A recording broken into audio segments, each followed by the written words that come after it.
नमस्कार, मैं हूं नेहा श्रीवास्तव। सुबह सवेरे में आप सभी का स्वागत है। चलिए बात मध्य प्रदेश की खबरों की सबसे पहले कर लेते हैं। इधर मध्य प्रदेश में इलेक्टोरल बॉन्ड पर नए सिरे से राजनीति गर्मा गई है और इस पर सुप्रीम कोर्ट ने बॉन्ड पर रोक लगा दी है। सुप्रीम कोर्ट ने कहा है कि ये स्कीम असंवैधानिक है। बॉन्ड की गोपनीयता बनाए रखना असंवैधानिक है। ये स्कीम सूचना के अधिकार की उल्लंघन भी करती है। वहीं कांग्रेस इस बहाने बीजेपी को घेरने में जुट गई है। देखिए पूरी रिपोर्ट।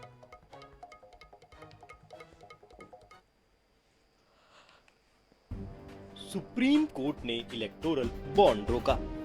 एमपी में कांग्रेस ने बीजेपी को घेरा। लोकसभा चुनाव से बॉन्ड पर बैन। लोकसभा चुनाव से कुछ महीने पहले सुप्रीम कोर्ट ने गुरुवार को 6 साल पुरानी इलेक्टोरल बॉन्ड स्कीम पर तत्काल प्रभाव से रोक लगा दी। सुप्रीम कोर्ट ने कहा, ये स्कीम असंवैधानिक है। बॉन्ड की गोपनीयता बनाए रखना असंवैधानिक है। ये स्कीम सूचना के अधिकार का उल्लंघन है। 5 जज ने सर्वसम्मति से फैसला सुनाया। मुझे अत्यंत खुशी हुई है कि आज सुप्रीम कोर्ट ने जो इलेक्टोरल बॉन्ड की स्कीम है को स्ट्राइक डाउन करके उस पर टोटल प्रतिबंध लगा दिया है और डायरेक्शन दिया है इलेक्शन कमीशन ऑफ इंडिया को कि स्टेट बैंक ऑफ इंडिया से सब डिटेल्स लेके अपने वेबसाइट पे इन कंपनीज के डोनेशंस के बारे में पब्लिश करें। ये अत्यंत ही आवश्यक था। आज सुप्रीम कोर्ट ने एक महत्वपूर्ण फैसला दिया है। जो मोदी जी ने करप्शन के नए आयाम देश की सरकार ने चुनावी चंदे के रूप में देश के सामने रखे थे, सुप्रीम कोर्ट ने उसको अवैधानिक घोषित कर दिया है। ये मैसेज क्या है? आज देश की आजादी से आज तक कभी किसी सरकार या किसी व्यवस्था के खिलाफ और खासकर आर्थिक चंदे राजनीतिक पार्टियों को मिले, इस व्यवस्था के खिलाफ इतना बड़ा सुप्रीम कोर्ट का कोई मैंडेट या कोई निर्णय नहीं आया है। सुप्रीम कोर्ट के बहाने कांग्रेस इस मुद्दे को हवा देने में लगी है। कांग्रेस के नेता तो इसे भ्रष्टाचार, काले धन से जोड़ रहे हैं, लेकिन इस पर बीजेपी की प्रतिक्रिया आने लगी है। उसमें अगर कुछ कमियां हो तो उस कमियों की पूर्ति करेंगे। मैंने सुप्रीम कोर्ट का पूरा जजमेंट पढ़ा नहीं, मुझे सकता है महापौर पढ़ के कुछ बता सकेंगे, मगर एक अच्छी पद्धति निकाली थी वो कैसे, क्योंकि सभी पार्टियों को फंड लगता है, पार्टी फंड के लिए करी थी, तो उस पर अगर सुप्रीम कोर्ट कहता है तो ऊपर वाले सोचेंगे। आइए अब एक नजर इलेक्टोरल बॉन्ड के पूरे मामले पर डालते हैं। दरअसल 2017 के बजट में उस वक्त के वित्त मंत्री अरुण जेटली चुनावी या इलेक्टोरल बॉन्ड स्कीम को पेश किया था। इस योजना को 2017 में ही चुनौती दी गई थी, लेकिन सुनवाई 2019 में शुरू हुई। 12 अप्रैल 2019 को सुप्रीम कोर्ट ने सभी पॉलिटिकल पार्टियों को निर्देश दिया कि वे 30 मई 2019 तक में एक लिफाफे में चुनावी बॉन्ड से जुड़ी सभी जानकारी चुनाव आयोग को दें। हालांकि कोर्ट ने इस योजना पर रोक नहीं लगाई। बाद में दिसंबर 2019 में याचिकाकर्ता एसोसिएशन फॉर डेमोक्रेटिक रिफॉर्म्स यानी ADR ने इस योजना पर रोक लगाने के लिए एक आवेदन दिया। Bureau report, INS 24/7 Bhopal.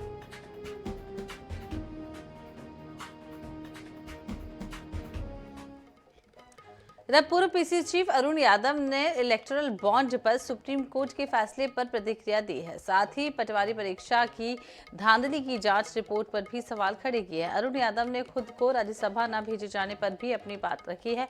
Arun Yadav से बातचीत की हमारे संवाददाता दिनेश चौधरी ने।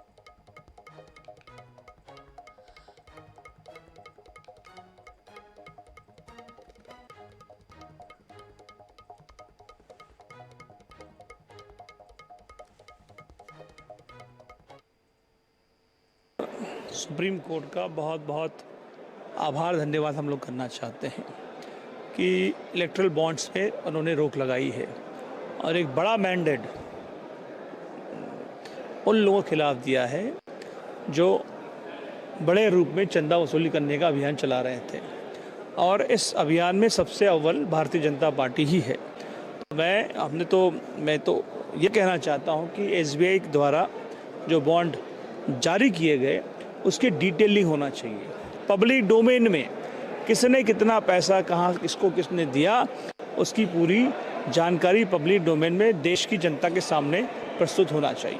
सर, पटवारी परीक्षा को लेकर एक सदस्यीय जो जांच दल था उसने अपनी रिपोर्ट दे दी है, क्लियर कर दिया है मामला कि कुछ घोटाला नहीं। पटवारी महाघोटाला वैसा ही घोटाला है जिस तरह व्यापम घोटाला हुआ, व्यापम 1 और 2 हुआ।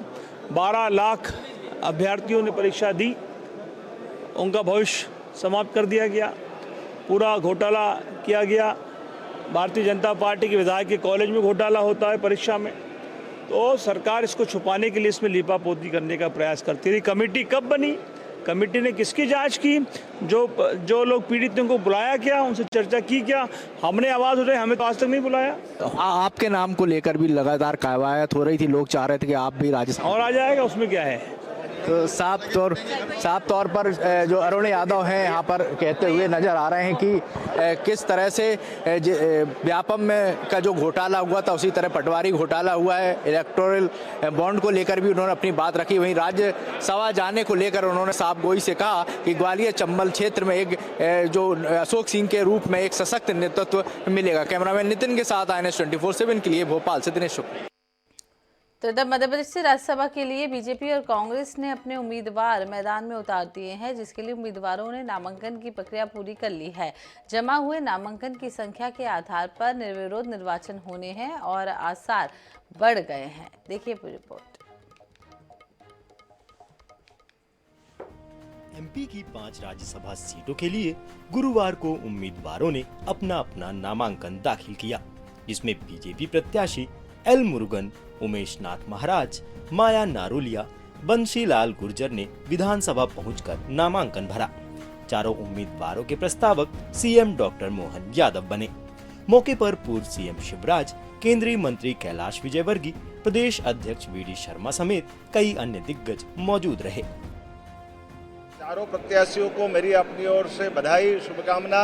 इस अवसर पर हमारे सभी भारतीय जनता पार्टी के वरिष्ठ नेतागण, हमारे पूर्व मुख्यमंत्री माननीय शिवराज सिंह जी, हमारे सभी माननीय मंत्रीगण, हम सब ने मिलकर के आज सामूहिक रूप से चारों प्रत्याशियों के नामांकन फॉर्म दाखिल किए। मुझे पूरा भरोसा है यशस्वी प्रधानमंत्री के नेतृत्व में जिस प्रकार से राज्यसभा और लोकसभा में हमारे प्रत्याशियों का चयन होता है, ये और उसकी उज्जवल परंपरा है।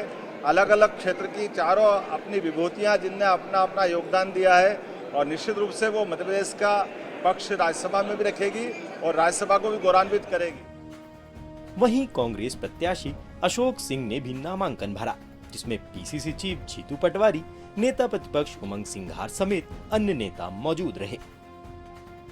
मैं हृदय से आदरणीय सोनिया गांधी जी, राहुल गांधी जी, प्रियंका गांधी जी, आदरणीय खड़गे जी और हमारे मध्य प्रदेश के सभी वरिष्ठ नेताओं का हृदय से आभार, और हमारे प्रभारी भवन जितेंद्र सिंह जी और सबका हृदय से आभारी हूँ जिन्होंने मुझे इस लायक चुना है। एक छोटे से कार्यकर्ता को ये सम्मान दिया है। मेरा प्रयास होगा कि मैं उनकी उम्मीदों के अनुरूप काम कर सकूं। MP की कुल 5 राज्यसभा सीटें खाली हुई हैं, जिसके लिए बीजेपी और कांग्रेस ने उम्मीदवार भेजे हैं। ऐसे में एक नजर डालते हैं दोनों प्रमुख दलों के चयनित प्रत्याशियों पर। महिला मोर्चे की हैं राष्ट्र प्रदेश अध्यक्ष, रह चुकी हैं पंच सरपंच नगर पालिका अध्यक्ष, महिला सशक्तिकरण का कर रही काम। किसान मोर्चा के हैं राष्ट्रीय उपाध्यक्ष, रह चुके हैं बूथ अध्यक्ष और प्रदेश महामंत्री। केंद्र सरकार में हैं कैबिनेट के मंत्री। वाल्मीकि समाज के हैं प्रमुख महामंडलेश्वर, सामाजिक समरसता में निभाते हैं महत्वपूर्ण भूमिका। कांग्रेस के प्रदेश उपाध्यक्ष व कोषाध्यक्ष, ग्वालियर अंचल में अशोक सिंह का बड़ा नाम, होटल और प्रॉपर्टी का है बड़ा कारोबार, 4 बार लड़ चुके हैं लोकसभा चुनाव। विधानसभा में जीती हुई सीटों के हिसाब से बीजेपी ने 4 और कांग्रेस ने 1 सदस्य राज्यसभा भेजा है, जिस पर अब दोनों प्रमुख दलों की तरफ से तर्क कुतर्क भी शुरू हो गया है। देखिए, सब तपस्वी कार्यकर्ता हैं। उमेश नाथ जी ने सामाजिक समरसता के लिए बहुत काम किया। माया नारोलिया जी काफ़ी लंबे समय से महिलाओं के लिए काम कर रही है। बंसीलाल गुर्जर जी खुद किसान नेता हैं, किसानों के लिए काम कर रहे हैं, हमेशा उन्होंने काम किया। और मुरुगन जी हमारे बहुत अच्छे दलित नेता हैं, हालांकि तमिलनाडु से, और हमारे बड़े अच्छे कार्यकर्ता हैं। और पार्टी ने बहुत सोच समझ के चारों को राज्यसभा में अवसर दिया है। मैं चारों को बधाई देता हूँ। सर कांग्रेस एक एक कांग्रेस का कार्यकर्ता, विधायक, नेता सर्वसम्मति से अशोक सिंह जी का चयन राज्यसभा के लिए हुआ और बीजेपी के पास भी इसके लिए कहने को कुछ नहीं है, न झूठ बोल सकती है न कुछ उल्टे सीधे बयान दे सकती है। सर्वसम्मति से अशोक सिंह जी का कमलनाथ जी, दिग्विजय सिंह जी और सारे नेताओं की सहमति से हुआ। राज्यसभा के लिए चयनित प्रत्याशियों का चुनाव 27 फरवरी को होना है, जिसके लिए दोनों प्रमुख दलों ने उम्मीदवारों का चयन किया। हालांकि विधानसभा सदस्यों की संख्या के हिसाब से चुनाव निर्विरोध होना लगभग तय है। Bureau report, INS 24/7 Bhopal. चलिए आगे खबरों का रुख कर लेते हैं और बात इंदौर की कर लेते हैं, जहां इंदौर में पहली बार ब्रिलियंट कन्वेंशन सेंटर की बजाय निगम के खुद के हॉल के परिषद में बैठक हुई और इस नए भवन में पूर्व लोकसभा अध्यक्ष सुमित्रा महाजन का उद्बोधन भी हुआ। कांग्रेस ने भवन का नाम सुमित्रा महाजन की जगह अटल सदन रखने पर सवाल खड़ा किया था, जिस पर सुमित्रा महाजन ने कहा है कि सदन का उद्घाटन था तब महापौर ने फोन किया था कि ताई भवन के लिए आपके नाम का प्रस्ताव है। उन पर गुस्सा मैं हो गई और मुझसे पूछते तो सही, अभी मैं जिंदा हूँ, अभी हूँ मैं, क्या ज़रूरत है मेरे नाम का प्रस्ताव रखने की। मैंने भवन के नाम कैसे अटल सदन इसको राज खोला और हाँ, मेरे जाने के बाद मेरे काम याद करोगे तो मुझे ज़्यादा खुशी होगी। इतना तो ध्यान में रखो।